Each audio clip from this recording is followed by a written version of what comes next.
अस्सलाम वालेकुम स्टूडेंट्स। आज का जो हमारा टॉपिक है उसका नाम है गैस्ट्रोएसोफेजियल रिफ्लक्स डिसऑर्डर, जिसको हम GERD भी बोलते हैं, GERD।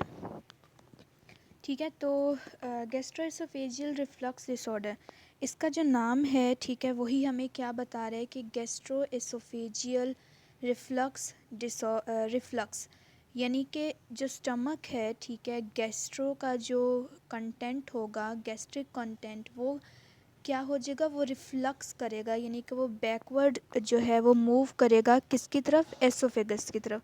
ठीक है, तो इसकी जो डेफिनेशन है वो क्या होगी कि जब स्टमक कंटेंट जो है वो राइज हो जाता है और एंटर कर जाता है किस में, एसोफेगस में। तो लर्निंग ऑब्जेक्टिव्स क्या हैं? By the end of the session learners will be able to discuss the causes, pathophysiology, manifestations of the gastroesophageal reflux disease, discuss the diagnostic, medical and surgical management of GERD, apply nursing process including assessment, planning, implementation and evaluation of the care provided to the clients with GERD. तो GERD क्या है? GERD commonly affect 15 to 20% of adults, 10% experiencing daily heartburn and indigestion. Because of location near other organs, symptoms may mimic other illnesses including heart problems. Gastroesophageal reflux is the backward flow of gastric content into the esophagus. तो पहले जो बात हो रही है कि commonly affect किसको करता है, 15 to 20% ऑफ एडल्ट्स में। ठीक है, यानी कि क्या है कि जो GERD है इसमें क्या होता है कि ऐसे पेशेंट्स जो कि अंडर 45 ईयर्स ऑफ एज आएँ और ऐसे पेशेंट्स जो कि ओवर 45 ईयर्स ऑफ एज आएँ, ठीक है, वो इसमें क्या आ सकते हैं, उनको हम कंसिडर कर सकते हैं कि वो एडल्ट्स जो हैं वो अफेक्ट हो सकते हैं विद GERD। ठीक है, और 10% जो यहाँ पे लिखा हुआ है कि experience daily heartburn and indigestion, इसका जो हम जब डायग्नोज करते हैं GERD को, ठीक है, तो सिम्टम्स की बेस पे तो करते हैं, लेकिन इसके अलावा जो है हम उसके टाइम को भी जो है वो देखते हैं। टाइम क्यों देखते हैं? ताकि हमें ये पता चल सके कि जो उसकी ड्यूरेशन क्या जा रही है। ठीक है, अब क्या है कि ऐसा पेशेंट जिसकी हिस्ट्री में क्या आ रहा है कि उसे एक हफ्ते में 3 बार जो है उसे ये सिम्टम्स वो एक्सपीरियंस करता है या प्रॉब्लम्स उसे होती हैं, ठीक है, तो उसे फिर जो है वो हम डायग्नोज कर सकेंगे या इजी हो जाएगा हमारे लिए उसको डायग्नोज करना GERD। Because of location near other organs, जो क्या होता है कि जो GERD है, ठीक है, अब इसमें क्या आ जाएगा कि जैसे एसोफेगस है, स्टमक है, ठीक है, तो ये क्या होते हैं कि जो सारे ऑर्गन्स हैं वो क्या है कि एक दूसरे के साथ जो है वो मिलते हैं। ठीक है, जैसे कि हार्ट है, ठीक है, यहाँ पे लिखा हुआ है इंक्लूडिंग हार्ट प्रॉब्लम्स, तो क्या होता है कि जो ऊपर लिखा हुआ है ना डेली हार्टबर्न एंड इंडाइजेशन, तो इसकी जो पेन होती है ना, जो हार्ट, इसको ऐसे ये मिमिक किसको कर रही होती है, ऐसे लग रहा होता है कि हार्ट में पेन हो रही है, पर ये पेन हार्ट की नहीं होती है। ठीक है, और इसी तरह से क्या होगा कि जैसे लंग्स हैं, ठीक है, तो अगर GERD हो रहा है ना, तो उसकी वजह से क्या होगा कि जो लंग्स है ना, ठीक है, वो क्या होंगे, उनकी भी ऑब्स्ट्रक्शन हो सकती है और कंजेशन जो है वो हो सकती है, लंग कंजेशन हो सकती है। तो इसलिए क्या होता है कि एक तो इनके जो सिम्टम्स है वो मिमिक भी करते हैं और दूसरे जो ऑर्गन्स होते हैं उनको इफेक्ट भी करते हैं। Gastro-oesophageal reflux is the backward flow of gastric content into the oesophagus, जो कि हमने बात की है कि क्या होता है कि जो GERD है उसमें क्या होगा कि जो गैस्ट्रिक कंटेंट है उसका क्या होने लग जाएगा, उसका रिफ्लक्स जो है वो देखने को मिलता है। यानी कि जैसे कि ये जो है वो हमारे पास एसोफेगस आ रहा है और ये जो है वो स्टमक इस तरह से आ रहा है। ठीक है, तो इसमें क्या होगा कि जो गैस्ट्रिक कंटेंट है, यानी कि यहाँ पे जो ये गैस्ट्रिक कंटेंट है, ठीक है, ये क्या होने लग जाएगा, ये राइज होने लग जाएगा। ठीक है, और राइज होने की वजह से क्या होगा, ये रिफ्लक्स करने लग जाएगा कहाँ पे, एसोफेगस में। ठीक है, अब हमें पता है कि जो हमारा एसोफेगस होता है उसको हम 2 पोर्शंस में जो है वो डिवाइड कर रहे होते हैं। और वो दो पोर्शंस हमारे पास कौन से आते हैं कि एक में हम क्या करते हैं, एक जो अपर पोर्शन होता है उसको अपर एसोफेगस और नीचे वाले को जो है वो लोअर एसोफेजियल एसोफेगस बोलते हैं, जिसमें हमें क्या मिलते हैं, एसोफेजियल जो है वो स्फिंक्टर्स हमारे पास आ जाते हैं, ठीक है, जिनकी बेसिस पे हम क्या कर रहे होते हैं, इनको डिवाइड कर रहे होते हैं।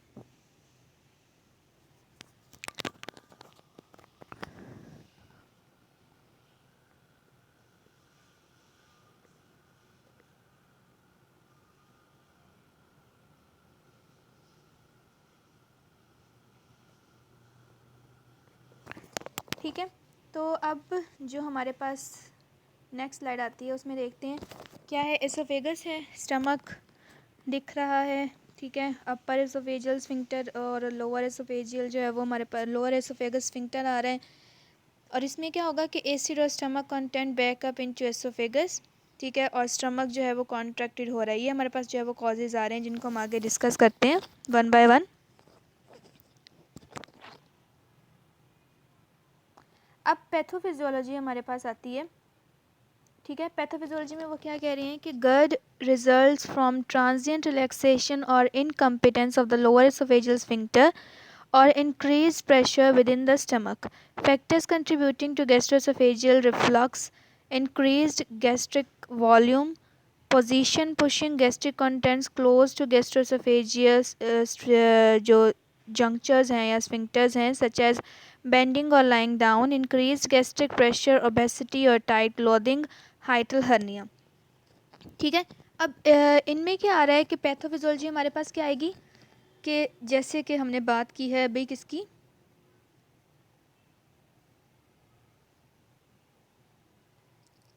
यहाँ पे हम ड्रॉ करते हैं कि हमारे पास जो था वो क्या आ रहा था,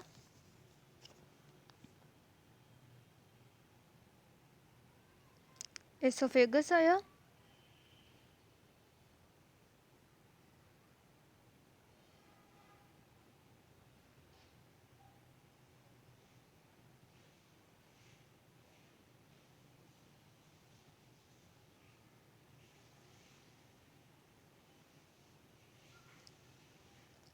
ठीक है। अब इस एसोफेगस की वजह से हमारे पास जो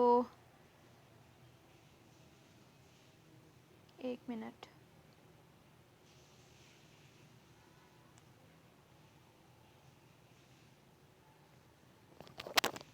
अब क्या होगा कि जो एसोफेगस था, ठीक है, उसकी अपर एसोफेगस था और लोअर एसोफेगस था। अब अपर में हमारे पास कौन से मसल्स होते हैं, स्ट्रेटिफाइड मसल्स होते हैं, और लोअर एसोफेगस में हमारे पास जो है वो smooth voluntary muscles, involuntary muscles आ रहे होते हैं, जो कि वॉलंटरी जो है उनकी मूवमेंट नहीं होती है, ठीक है। अब जब लोअर एसोफेगस की बात करें तो लोअर एसोफेगस हमें क्या बताता है, जो कि एक जंक्शन पॉइंट किसका आता है, स्टमक और जो अपर एसोफेगस है, ठीक है, उसके दरमियान की जंक्शन को बोल रहे हैं कि ये लोअर एसोफेजियल स्फिंक्टर है। अब लोअर एसोफेजियल स्फिंक्टर क्या करता है कि वो जो स्टमक में जो गैस्ट्रिक कंटेंट होता है उसके बैकफ्लो को प्रिवेंट कर रहा होता है, और एक टाइमिंग से when we swallow it opens to bring the food from the oesophagus to the stomach, ठीक है, और उसके बाद क्या हो जाता है कि वो बंद हो जाता है to prevent the gastric reflux. अब कोई भी कंडीशन आ गई है जिसकी वजह से क्या है कि जो लोअर एसोफेजियल स्फिंक्टर है, ठीक है, वो क्या है, उसकी जो कॉम्पिटेंसी थी, ठीक है, वो क्या हो चुकी है, वो इम्पेयर हो चुकी है, ठीक है, उसका जो फंक्शनिंग थी वो इम्पेयर हो चुकी है, जिसकी वजह से क्या होगा कि जो लोअर एसोफेजियल स्फिंक्टर है वो क्या होगा, वो लूज़ हो जाएगा, उसकी जो टाइटनिंग होगी, उसका जो क्लोजर होगा वो क्या हो जाएगा, वो मेल फंक्शन हो जाएगा, जिसकी वजह से हमारे पास क्या आता है कि जो गैस्ट्रिक कंटेंट होता है वो रिफ्लक्स होने लग जाता है, कहाँ पे, एसोफेगस में। अब काफ़ी सारे फैक्टर्स आते हैं जो कि कंट्रीब्यूट किस में करते हैं, GERD के लिए। GERD में क्या होगा, सबसे पहले कि इंक्रीज गैस्ट्रिक वॉल्यूम है, यानी कि अगर हम लार्ज वॉल्यूम्स ऑफ मील्स ले रहे हैं, ठीक है, उसकी वजह से क्या हो सकता है कि गैस्ट्रिक वॉल्यूम इंक्रीज़ होगा, गैस्ट्रिक वॉल्यूम इंक्रीज़ होगा, गैस्ट्रिक कंटेंट इंक्रीज़ होगा, तो उसकी वजह से क्या होगा कि रिफ्लक्स के चांसेस बढ़ जाते हैं। दूसरा है पोजीशन, जो कि पुश करती है गैस्ट्रिक कंटेंट्स को टू द गैस्ट्रोएसोफेजियल जंक्चर्स, ठीक है, इसमें क्या आ रहा है, बेंडिंग और लाइंग डाउन। और इसके अलावा जो हमारे पास ये जो पोजीशन की बात हुई है, ठीक है, ये किस कंडीशन में होगा कि जैसे कोई प्रेग्नेंट फीमेल्स होती हैं, ठीक है, उनमें हमें देखने को मिलता है कि उनकी पोजीशनिंग और उनका जो बॉडी जो स्ट्रक्चर होता है, ठीक है, उसकी वजह से क्या होता है कि गर्ड जो है वो होता है। और तीसरी चीज़ आती है इंक्रीज गैस्ट्रिक प्रेशर, जो कि ओबेसिटी और टाइट क्लोथिंग की वजह से हो सकता है। और चौथी जो चीज़ है वो हाइटल हर्निया है, ठीक है। हाइटल हर्निया में भी क्या होगा कि जो हमारे जो स्टमक है, ठीक है, वो क्या होगा कि वो जो एसोफेजियल जो हमारे पास ओपनिंग होगी, ठीक है, वो क्या होगा कि डायाफ्राम की जो है उसकी प्रोट्रूजन होगी, जिसकी वजह से क्या होगा कि वहाँ पे क्या होने लग जाएगा, एक्यूमुलेशन होने लग जाएगी, ठीक है। अब ये जो हाइटल हर्निया है, इसको हम जो हमारा नेक्स्ट टॉपिक है वो हाइटल हर्निया ही है, जिसकी अभी मैं वो भी आपको वीडियो शेयर कर दूँगी अभी, ठीक है।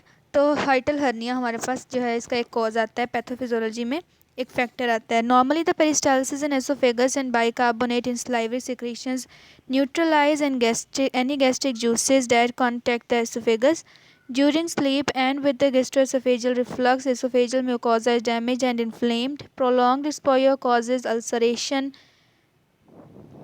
friable mucosa and bleeding. Untreated there is scarring and stricture. अब नॉर्मली क्या होता है कि जो पेरिस्टाल्सिस होती है, यानी कि जो गैस्ट्रिक जो कंटेंट होता है उसकी जो मूवमेंट होती है वो एसोफेगस में होती है, ठीक है, और बाइकार्बोनेट सलाइवरी सिक्रीशंस होती हैं, ठीक है, जिसकी वजह से क्या होता है कि जो गैस्ट्रिक जूसेस होते हैं वो न्यूट्रलाइज करते हैं, ठीक है, और जो हमारा जो गैस्ट्रिक कंटेंट होता है, ठीक है, वो क्या होता है, वो डाइजेस्ट होने लग जाता है। अब हमारे पास जो कंडीशन आएगी गैस्ट्रोएसोफेजियल रिफ्लक्स में, वो क्या होगा कि जो गैस्ट्रिक कंटेंट है वो इंक्रीज़ है, ठीक है, और उसका जो रिफ्लक्स है वो एसोफेगस में भी हो रहा है, जिसकी वजह से क्या होगा कि जो एसिडिक इन्वायरमेंट होगी वो इंक्रीज़ हो जाएगी और वो म्यूकोज़ा को क्या करने लग जाएगी, डैमेज और इन्फ्लेम करने लग जाएगी, ठीक है। और अगर प्रोलॉन्ग एक्सपोजर होगा उससे तो वहाँ पे अल्सरेशन हो सकती है, फ्राइबल म्यूकोज़ा हो सकता है, ब्लीडिंग हो सकती है। और अनट्रीटेड और अगर इसको भी हम ट्रीट नहीं करते हैं प्रोलॉन्ग एक्सपोजर के बाद, क्या आएगा कि वहाँ पे जो है स्कारिंग होने लग जाएगी और स्ट्रक्चर्स जो हैं वो डिवेल्प हो जाएंगे। अब मैनिफेस्टेशंस हमारे पास जो आती हैं, ठीक है, मैनिफेस्टेशंस में मैनिफेस्टेशन से पहले हम जो है वो कॉजेज़ की तरफ अगर आएँ, ठीक है, तो कॉजेज़ में हमारे पास क्या क्या कॉजेज़ आ सकते हैं कि इंक्रीज़ इंट्रागैस्ट्रिक प्रेशर हो जाता है, वो कॉज बन सकता है, ठीक है। अब इंक्रीज़ इंट्रागैस्ट्रिक प्रेशर में भी हमारे पास क्या क्या आ सकती हैं चीज़ें कि क्रॉनिक कफिंग है, या फिर लार्ज मील्स ले रहे हैं, ठीक है, या फिर क्या है कि डिलेड जो है वो एम्पटिंग है, जो गैस्ट्रिक कंटेंट है उसकी जो एम्पटिंग है वो क्या है, वो डिलेड है। तो इस वजह से भी क्या हो सकता है, इंक्रीज इंट्रा गैस्ट्रिक प्रेशर हो सकता है। दूसरी जो कंडीशन आती है, कॉज होता है, वो है डिक्रीज एसोफेजियल स्फिंक्टर टोन, ठीक है। अभी जो डिक्रीज एसोफेजियल स्फिंक्टर टोन है जिसकी हमने बात की है लोअर एसोफेजियल स्फिंक्टर की, वो टोन क्यों क्यों डिक्रीज हो सकती है, अल्कोहल कंजम्पशन की वजह से, पेप्टिक स्ट्रक्चर्स की वजह से, ठीक है, इडियोपैथिक कॉजेज हो सकते हैं कुछ। और इसके अलावा हमारे पास क्या आ जाते हैं कि कुछ ड्रग्स आ जाते हैं, ठीक है, जो कि क्या करते हैं, जो एसोफेजियल स्फिंक्टर्स हैं उनकी टोन को डिक्रीज़ कर देते हैं। इसके अलावा जो हमारे पास एक और कॉज आता है, ठीक है, वो क्या होगा कि रिफ्लक्स एसोफेजाइटिस होता है, ठीक है। अब रिफ्लक्स एसोफेजाइटिस जो है उसमें क्या होगा, एसोफेजाइटिस यानी कि इन्फ्लेमेशन हो रही है एसोफेगस की, इसमें क्या होता है कि जो हमारा म्यूकोजल डिफेंस होता है, ठीक है, म्यूकोजल जो डिफेंस होता है वो क्या हो जाता है, वो अनएबल हो जाता है, ठीक है, कि वो जैसे कि जो एसिड्स हैं या फिर जो पेप्सिन है, ठीक है, अब हम यहाँ पे जो पढ़ रहे हैं लाइन के प्रोलॉन्ग जो अगर एक्सपोजर हो रहा है उनका, ठीक है, तो क्या होगा कि फ्राइबल म्यूकोज़ा हो जाएगा, यानी कि रिफ्लक्स एसोफेजाइटिस में क्या होगा कि जो हमारा म्यूकोज़ा है वो mucosa becomes unable to damage to defence against the damage that is created with the acid and pepsins, ठीक है, जिसकी वजह से क्या होगा कि इन्फ्लेमेशन होने लग जाएगी। जो म्यूकोज़ा होगा वो इतना एबल ही नहीं होगा, वो इतना जो है वो इंटैक्ट नहीं रहेगा कि वो क्या कर सके, हमारी जो एसिड और पेप्सिन्स के अगेंस्ट जो है वो डिफेंस करके किसको प्रोटेक्ट कर सके और जो इन्फ्लेमेशन है उसको प्रिवेंट कर सके। तो ये कंडीशन आ जाएगी जो कि कॉज होगा। और एक और जो कॉज हमारे पास आएगा वो आएगा एसोफेजियल स्ट्रिक्चर्स या फिर पेप्टिक स्ट्रिक्चर्स आ जाएंगे। ठीक है, अब ये तो हमें पहले से ही पता है कि क्या होगा कि जो स्ट्रिक्चर्स क्यों होंगे कि नैरोइंग हो जाएगी, जो ल्यूमन की कंस्ट्रक्शन होगी, गैस्ट्रिक ल्यूमन की कंस्ट्रक्शन होगी, नैरोइंग हो जाएगी। कहाँ पे? जो डिस्टल एसोफेगस होगा ना वहाँ पे। ठीक है, डिस्टल एसोफेगस में क्या होगा? स्ट्रिक्चर्स बनने लग जाएंगे, नैरोइंग होने लग जाएगी, और वो क्या कर सकता है? वो गर्ड को जो है वो कॉज कर सकता है।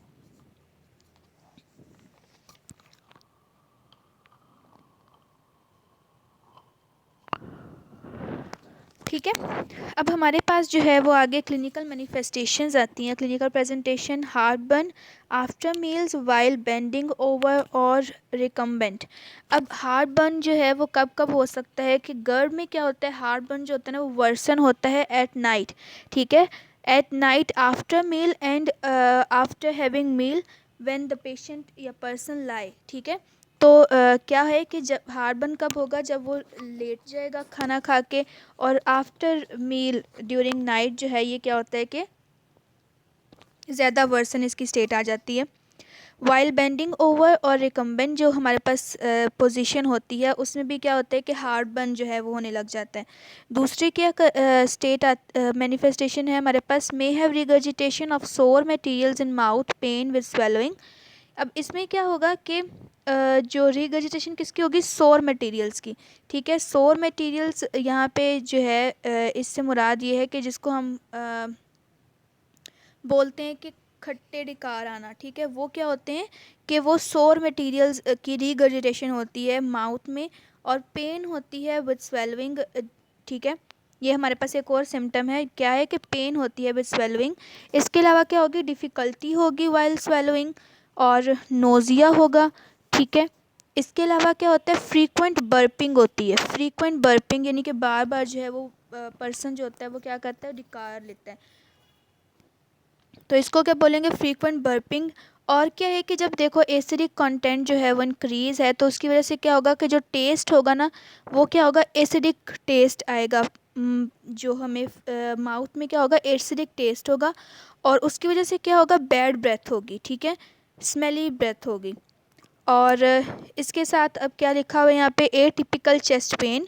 ठीक है, ए टिपिकल चेस्ट पेन यानी कि हम जो है वो यही कि वो मिमिक किसको कर रही होगी? मिमिक कर रही होगी कि ये हार्ट की पेन है, लेकिन उसको हार्ट की पेन नहीं होगी। ठीक है, वो उसे हार्ट बर्निंग की वजह से उसे जो है वो क्या होगी कि उसे फील होगा कि ये हार्ट की पेन है, उसे ऐसी चेस्ट पेन होगी। इसके अलावा सोर थ्रोट होगी विद हॉर्सनेस। अब सोर थ्रोट भी क्यों होगी? क्योंकि एसिडिक कंटेंट जो है वो क्या हो रहा है? रीगर्जिटेट हो रहा है बार बार, उसकी वजह से सोर थ्रोट हो सकता है। और हॉर्सनेस, हॉर्सनेस क्यों होगी? जब क्या होगा कि जो हमारे लंग्स हैं, ठीक है, उनमें जो है वो कंजेशन की वजह से क्या हो सकता है? हॉर्सनेस हो सकती है, ब्रोंकोस्पैज्म और लरिंजोस्पैज्म जो है वो हो सकते हैं। अब यहाँ पे जो लिखा हुआ है ना कि ब्रोंकोस्पैज्म हो रहा है, हॉर्सनेस और लरिंजोस्पैज्म का, इसका मतलब क्या है कि जब रिफ्लक्स है ना, ठीक है, वो फेरेंक्स में हो रहा है, तो फेरेंक्स के साथ हमारे पास क्या पड़ा होता है?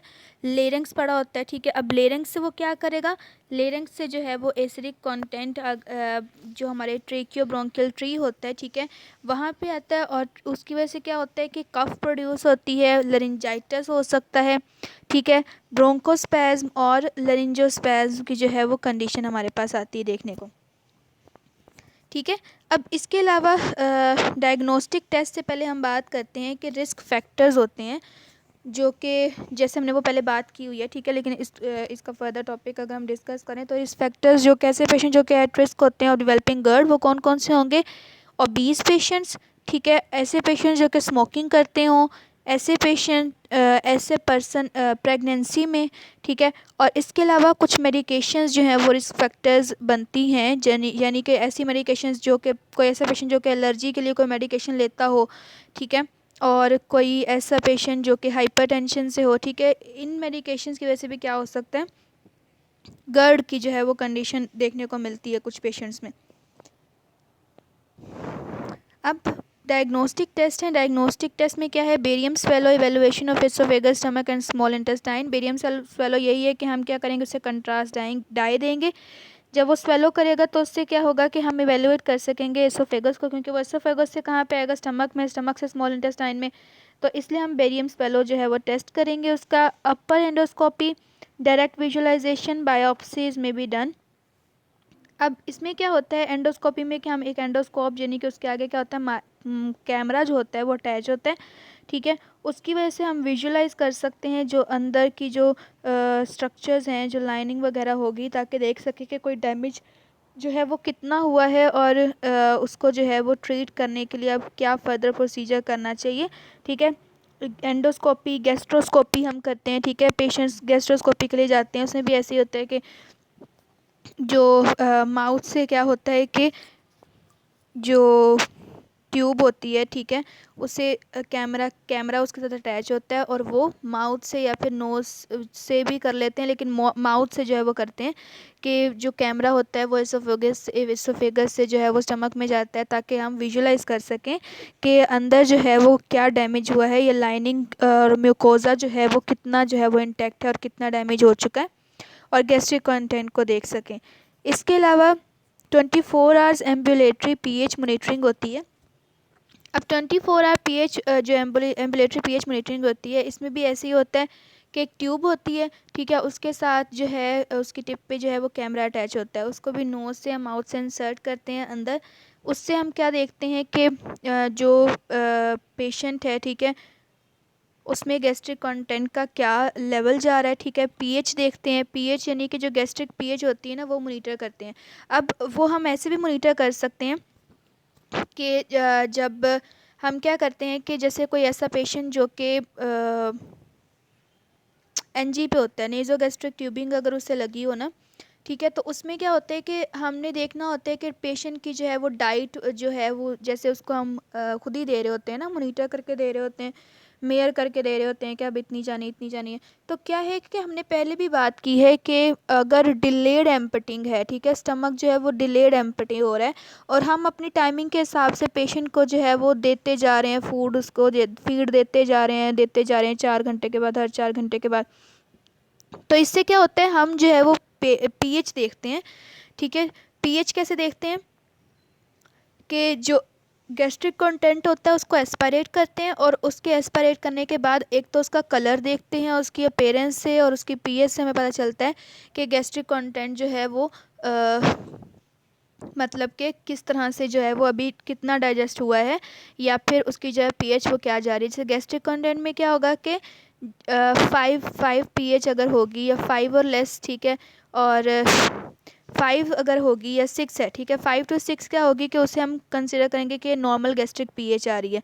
और इसी तरह से फिर क्या है कि अगर हमारा जो गैस्ट्रिक कंटेंट है वो क्या होगा यहाँ पे, कि वो बाइल स्टेन्ड होगा, बाइल स्टेन्ड जो है वो हमारे पास गैस्ट्रिक कंटेंट आएगा।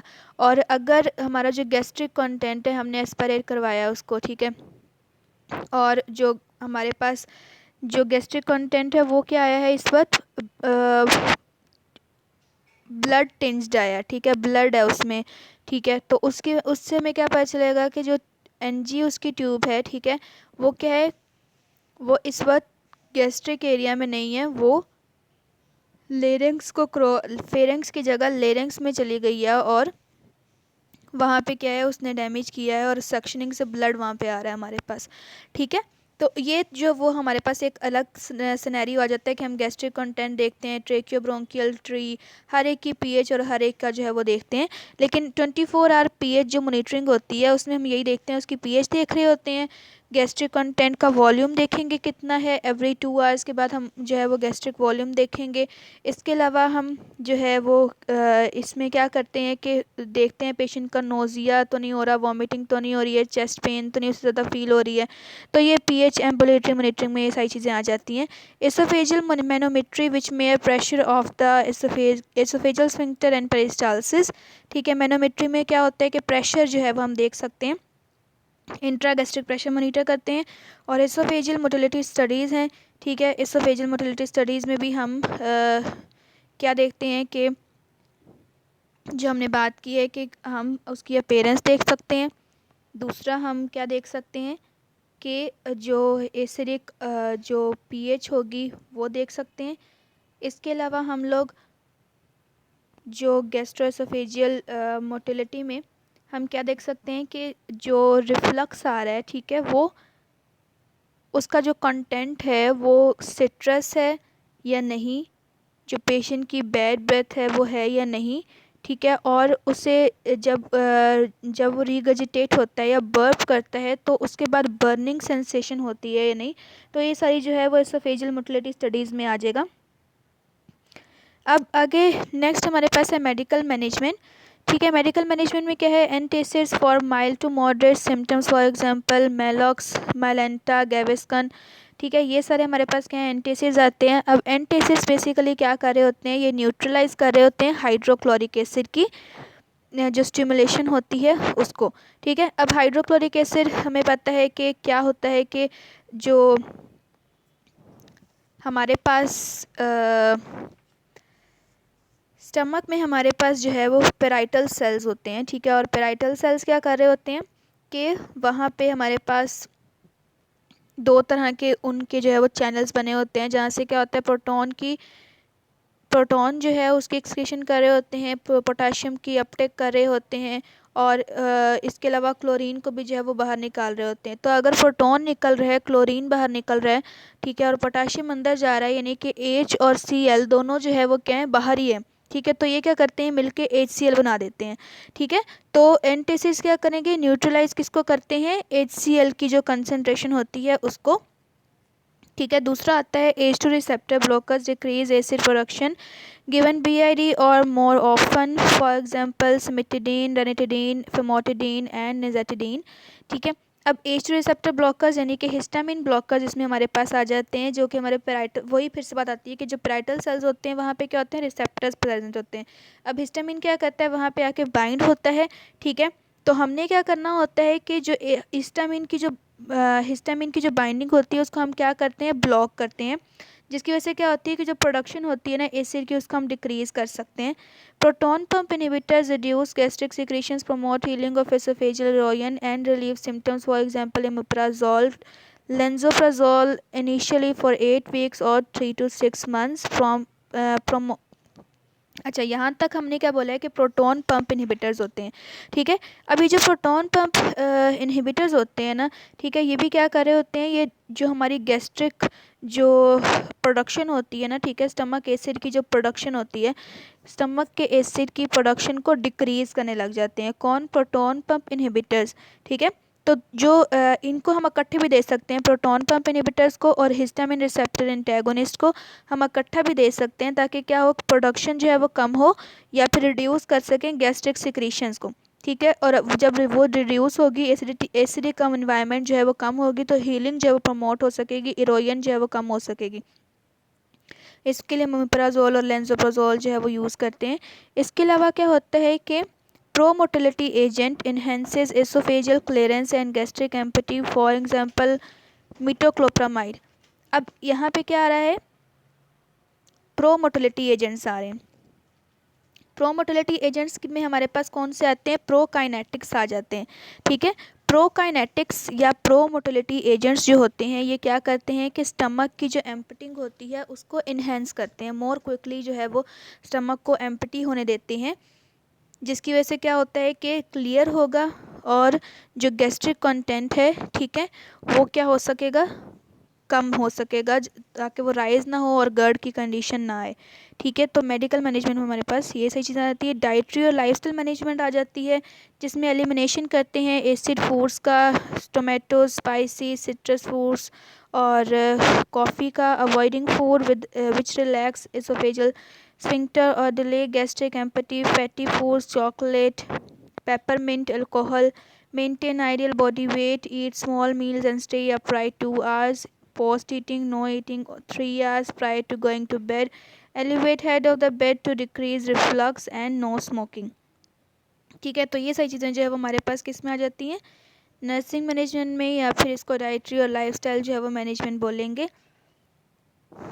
इसके अलावा सर्जिकल मैनेजमेंट आती है। Surgery indicated for persons not improve bye diet and lifestyle changes, ये उनके लिए इंडिकेटेड की जाती है जिनमें क्या होता है कि उनकी डाइट्री या मेडिकल मैनेजमेंट से जो है इम्प्रूवमेंट नहीं आ रही होती। तो laparoscopic procedures to tighten lower oesophageal sphincter open surgical procedures करते हैं। अब इसमें क्या आ जाता है हमारे पास, हम इसमें जो सर्जिकल प्रोसीजर करते हैं,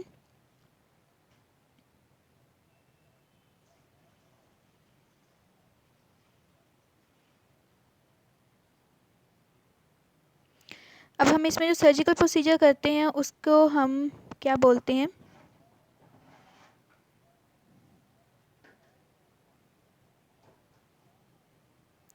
निसन्स ऑपरेशन बोलते हैं इसको, ठीक है, या फिर इसको जो है वो निसन्स फंडोप्लिकेशन भी बोलते हैं, ठीक है, निसन्स फंडोप्लिकेशन। अब इसमें बेसिकली होता क्या है निसेंस फंडोप्लिकेशन में, कि जो गैस्ट्रिक फंडस होता है ना, ठीक है, जो स्टमक में का जो फंडस होता है, ठीक है, उसको हम क्या कर देते हैं, उसको रैप कर देते हैं, ठीक है। रैप कहाँ पे कर देते हैं, अराउंड एसोफेगस, जिसकी वजह से क्या होता है कि जो लोअर एसोफेजियल जो स्फिंक्टर होता है उसका प्रेशर कम हो जाता है, ठीक है, क्या होने लग जाता है, जो लोअर एसोफेजियल स्फिंक्टर है उसका प्रेशर कम होने लग जाता है। अब जैसे कि यहाँ पे क्या है कि ये नॉर्मल हमारे पास जो है वो स्टमक आ रहा है, ठीक है, ये जो है वो क्या करेंगे कि अब ये क्या थी, ये हमारे पास ऐसे फंडस थी ना, ये वाली ये फंडस है, ठीक है, तो क्या होगा कि ये जो फंडस होगी इसको हम क्या कर देंगे, इस तरह से जो है ये रैप हो जाएगी,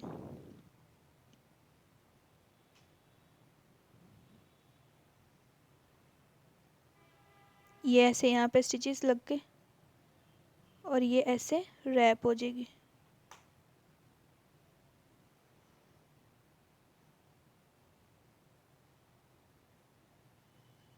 अब इसकी वजह से क्या होगा कि जो लोअर एसोफेजियल स्फिंक्टर का जो प्रेशर था ना, ठीक है, हम उसे क्या कर सकेंगे, कम कर सकेंगे, ठीक है, जिसकी वजह से क्या होगा कि जो गर्ड होगा उसके उसके होने के चांसेस कम हो जाएंगे।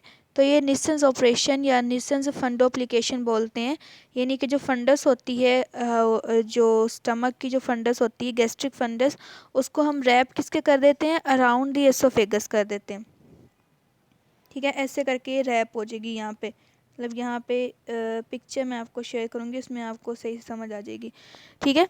तो इस तरह से क्या होता है कि सर्जिकल जो है वो हम प्रोसीजर करके इसको करते हैं। Nursing care pain usually control by treatment assist client to institute home plan complication oesophageal structures which can progress to dysphagia Barrett's oesophagus changes in the cells lining oesophagus with increase risk for oesophageal cancer.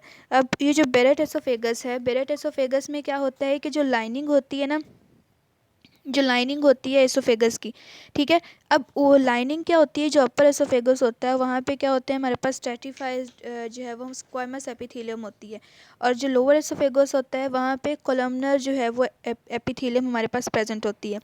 तो बेरेट oesophagus में क्या होता है कि जो हमारे पास जो oesophagus के जो लाइनिंग होगी ना, ठीक है, वो लाइनिंग क्या रिजेंबल करने लग जाती है to the lining of the intestine, ठीक है।